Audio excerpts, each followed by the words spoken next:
সময় যত এগোচ্ছে তত একা হয়ে পড়ছেন তৃণমূল সুপ্রিমো মমতা বন্দ্যোপাধ্যায়। ২৬শে নির্বাচনী প্রচারে গিয়ে যাকে দরাদ সার্টিফিকেট দিয়েছিলেন নেত্রী, এবার দলের যাবতীয় পদ ছাড়লেন সেই জ্যোতিপ্রিয় মল্লিক। তাৎপর্যপূর্ণ বিষয় হল, গত শনিবারই জ্যোতিপ্রিয় ওরফে বালুকে দলের জাতীয় কর্মসমিতির সদস্য করা হয়েছিল। সপ্তাহ পেরোনোর আগেই ইস্তফা দিলেন তিনি। ১৯৯৮ সালে তৃণমূলের প্রতিষ্ঠা থেকেই দলের সঙ্গে ছিলেন জ্যোতিপ্রিয় মল্লিক ওরফে বালু। মমতা বন্দ্যোপাধ্যায়ের লড়াইয়ের সঙ্গী ছিলেন তিনি। নেত্রীও তাকে ভরসা করেছেন, একাধিকবার টিকিট দিয়েছেন, বিধায়ক মন্ত্রিত্ব সবই পেয়েছেন। পরবর্তীতে রেশন দুর্নীতি মামলায় জেলযাত্রা হওয়ার পরও সেই ভরসা অটুটি ছিল।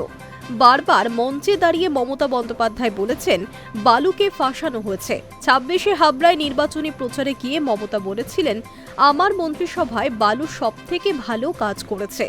দুর্নীতির অভিযোগে জেলখাটা বালুকে এবারও টিকিট দিয়েছিলেন মমতা বন্দ্যোপাধ্যায়, যদিও জিততে পারেননি। তারপর থেকে সেই অর্থে আর প্রকাশ্যে দেখা যায়নি জ্যোতিপ্রিয়কে। তবে মমতা বন্দ্যোপাধ্যায়ের আস্থা ছিল এই দুর্দিনে বালু সঙ্গ ছাড়বে না। তাই গত শনিবারই বালুকে দলের জাতীয় কর্মসমিতির সদস্য করেছিলেন নেত্রী।